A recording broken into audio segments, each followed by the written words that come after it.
شروع اللہ کے نام سے جو بڑا مہربان نہایت رحم والا ہے۔ حضرت نوح علیہ السلام کا تذکرہ قرآن مجید میں 42 جگہ آیا ہے۔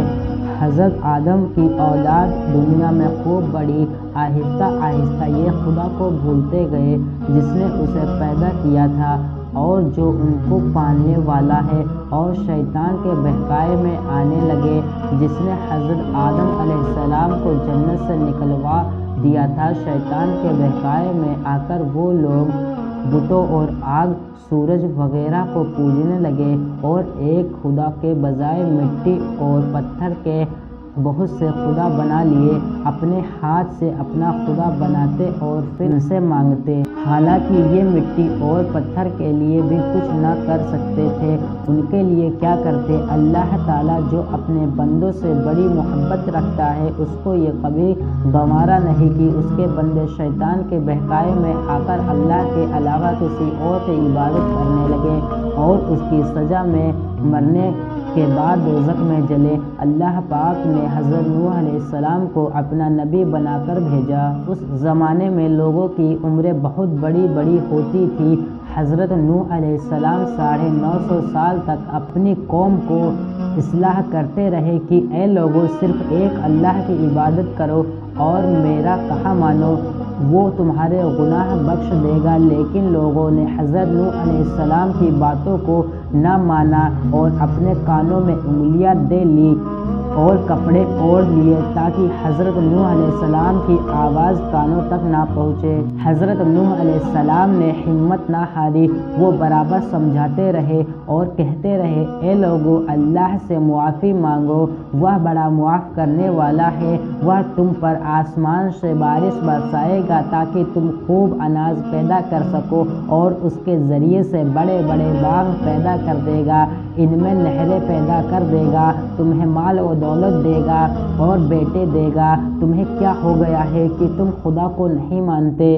حالانکہ اس نے آسمان بنائے، چاند و سورج بنائے، اس نے تم کو مٹی میں پیدا کیا اور پھر اسی مٹی میں ایک دن تم مل جاؤ گے اور پھر قیامت کے دن اسی مٹی سے تم کو دوبارہ زندہ کرے گا۔ لیکن لوگوں نے اپنے بتوں کو نہیں چھوڑا اور حضرت نوح علیہ السلام سے کہنے لگے کہ ہم اپنے بتوں کو ہرگز نہ چھوڑیں گے اور ہم تو تم کو اپنے جیسا آدمی ہی دیکھتے ہیں اور تمہارا کہنا بھی صرف چند قریب لوگوں نے مانا اور ہم تو تم کو جھوٹا سمجھتے ہیں۔ حضرت نوح علیہ السلام نے کہا کہ اے میری قوم، میں تم کو جو نصیحت کرتا ہوں اس کے بدلے میں تم سے کوئی مال و دولت نہیں چاہتا، اور جو غریب آدمی مسلمان ہوئے ہیں اور اللہ پر ایمان لائے ہیں ان کو میں اپنے پاس سے تمہارے کہنے سے نکالوں گا نہیں۔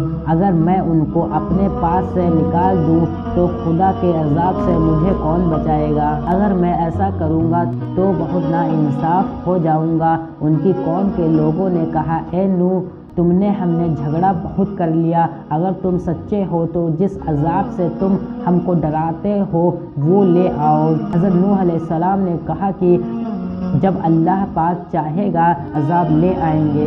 اللہ تعالیٰ نے حضرت نوح علیہ السلام کو وحی کے ذریعے سے حکم بھیجا کہ تمہاری قوم میں جو لوگ ایمان لا چکے ہیں ان کے اور کوئی ایمان نہ لائے گا، تم غم نہ کرو، ایک کشتی بناؤ۔ حضرت نوح علیہ السلام نے خدا کے حکم کے مطابق کشتی بنانی شروع کی، تو جب ان کی قوم کے سردار ان کے پاس سے گزرتے تو ان کو کشتی بناتے ہوئے دیکھتے تو ان کا مذاق اڑاتے۔ حضرت نوح علیہ السلام ان کے مذاق کے جواب میں کہتے کہ آج مذاق کر لو، کل جب تمہارے اوپر عذاب آئے گا تو اس وقت ہم تمہارا مذاق اڑائیں گے۔